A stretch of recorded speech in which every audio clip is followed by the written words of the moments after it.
Bonjour et bienvenue sur RDC UKTV, votre média de référence pour déchiffrer l'actualité politique, sociale et culturelle en RDC.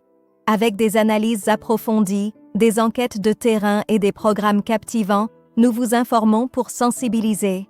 Rejoignez notre communauté, aimez, commentez, partagez et surtout, abonnez-vous pour rester informé des réalités qui façonnent notre pays. Il était une fois Antoine Gizenga et Joseph Désiré Mobutu.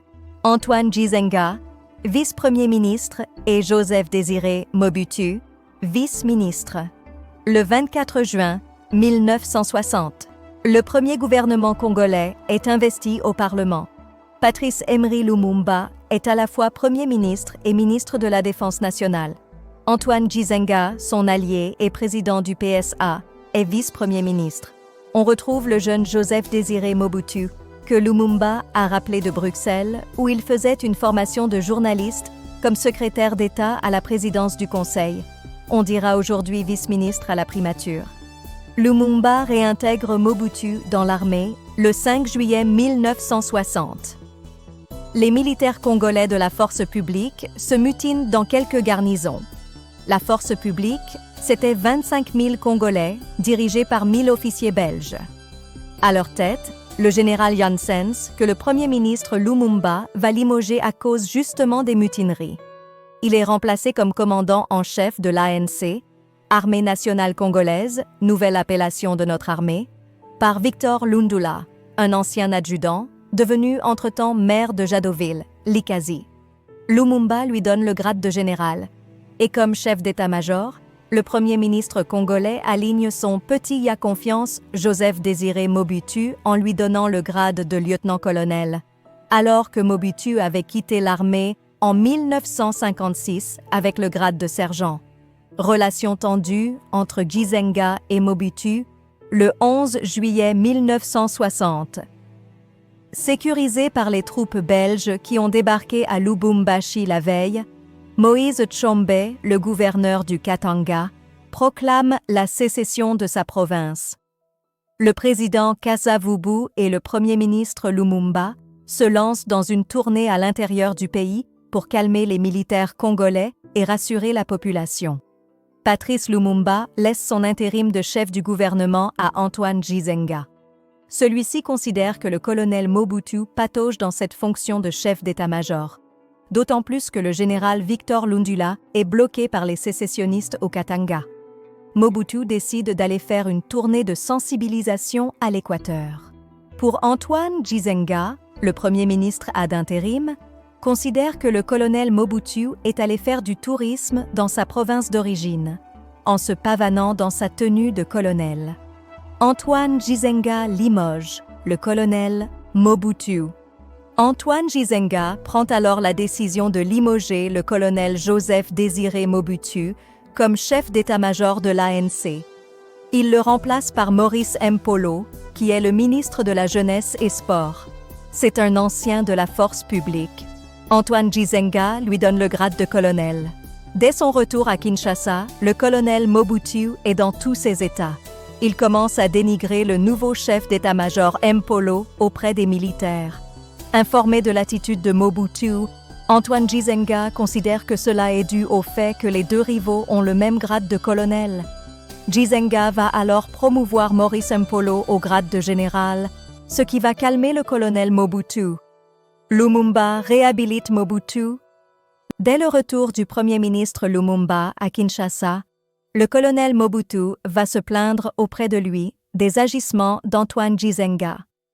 Après avoir entendu celui-ci, Patrice Lumumba décide de réhabiliter le colonel Mobutu dans ses fonctions de chef d'état-major de l'ANC.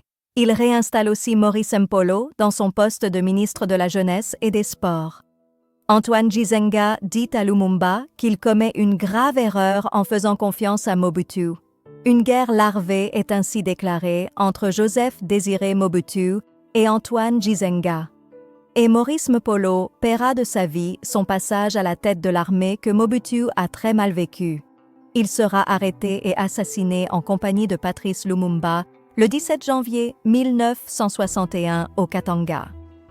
Antoine Gizenga en 1960, prend le contrôle du 3e groupement militaire à Kisangani et combat l'armée du colonel Mobutu. Après la révocation du Premier ministre Lumumba et de son vice-premier ministre Gizenga, ce dernier quitte clandestinement Léopoldville pour Kisangani, où il prend le contrôle du 3e groupement militaire, région militaire, et installe le général Victor Landula, qui l'a rejoint comme le commandant en chef de l'ANC.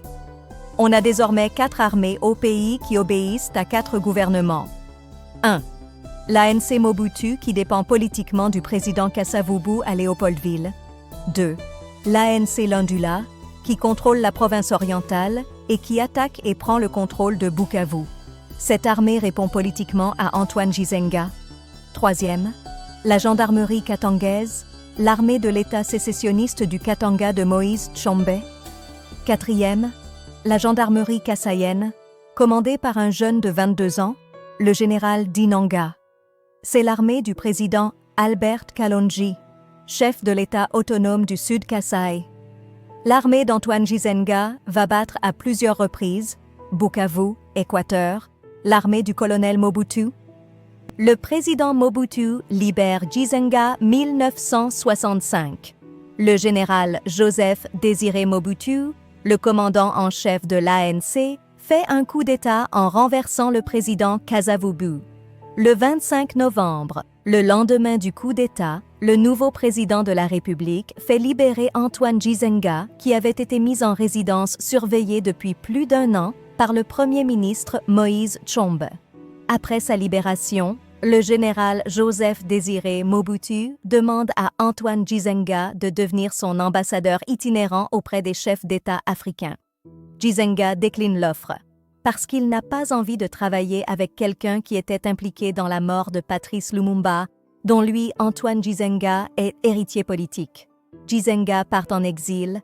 Les tracasseries, les menaces et les intimidations vont alors commencer. Se sentant en insécurité, Antoine Gizenga quitte clandestinement Kinshasa par pirogue pour se rendre à Brazzaville la nuit du 19 au 20 février 1966. Il va combattre Mobutu en exil pendant 26 ans.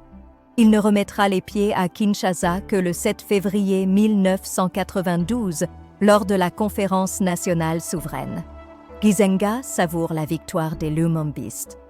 Le 16 mai 1997, Antoine Gizenga boit une coupe de champagne lorsqu'il apprend que l'ancien « Petit Ya Confiance » de Patrice Emery Lumumba, qui était devenu le maréchal Mobutu Sese Seko, vient de fuir Kinshasa en roulant en toute vitesse sur le boulevard Lumumba en direction de l'aéroport de Njili.